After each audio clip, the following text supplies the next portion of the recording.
Hello. In this video, we will learn how to write different programs on a 2D array. Now we have already learned what is 2D array in a previous video.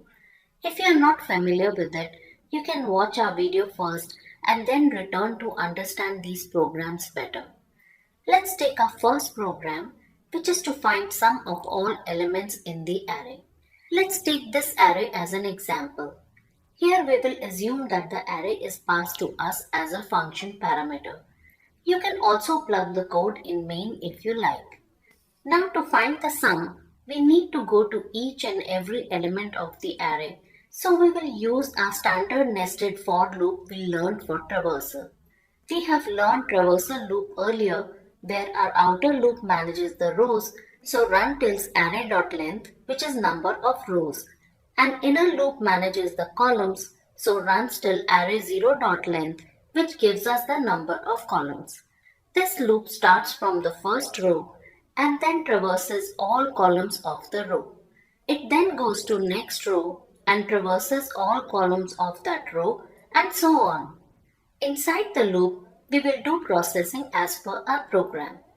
Now in all sum, min, max, count kind of program, we need a variable which will hold our calculated value. So before the traversal loop, we will declare a variable sum and initialize it to 0.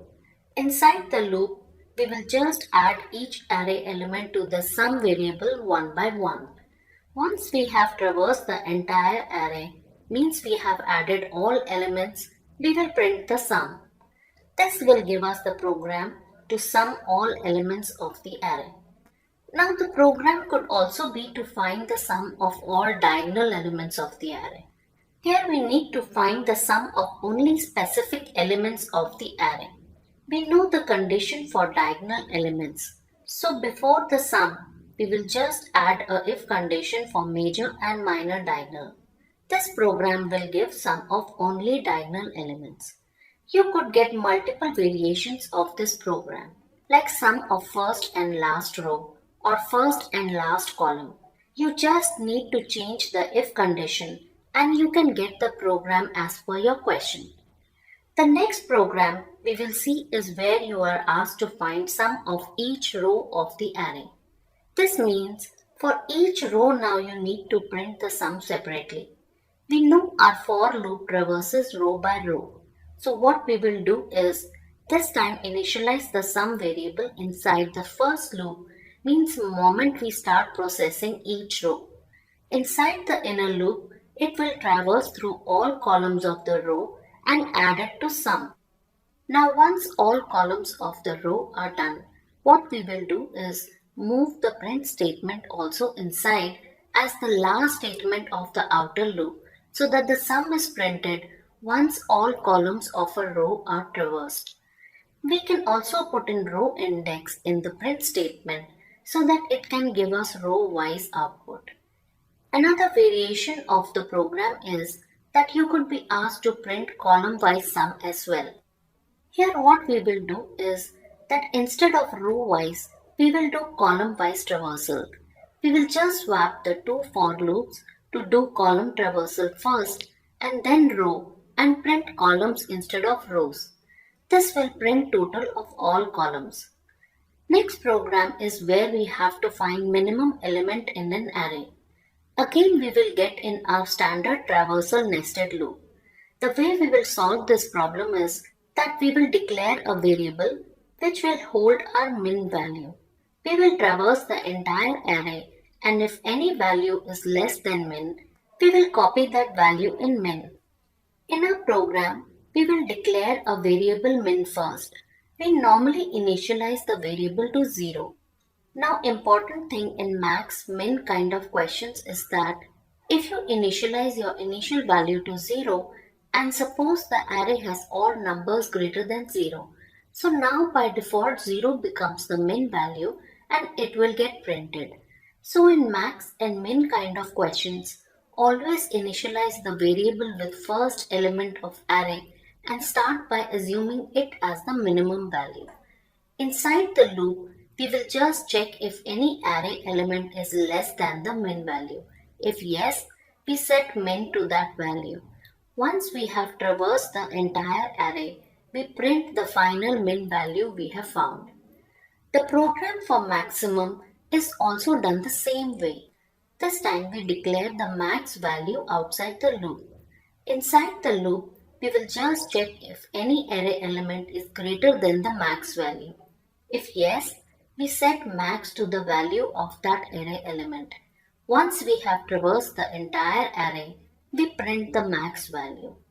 The program could also be to find min value of every row separately. This means for each row now you need to do this processing. We know our loop traverses row by row. So what we will do is this time initialize the min variable inside the first loop, means before we start processing all columns of the row. Note now min is initialized to first element of that row at column 0. Inside the loop, it will traverse through all columns of the row and check for min. Now once all columns of the row are done, we will move the print statement also inside the outer loop as the last statement of outer loop so that min value is printed before starting processing of the next row. We can put in row index 2 in the print so that it can give us row-wise output. Now the program could also ask you to return min value of every row in a separate array or return the index where minimum value is stored in a separate array. Here we are receiving another array as a parameter which has two columns. In column 0 we have to return the min element, and in column 1 we have to return the column index where min value is found.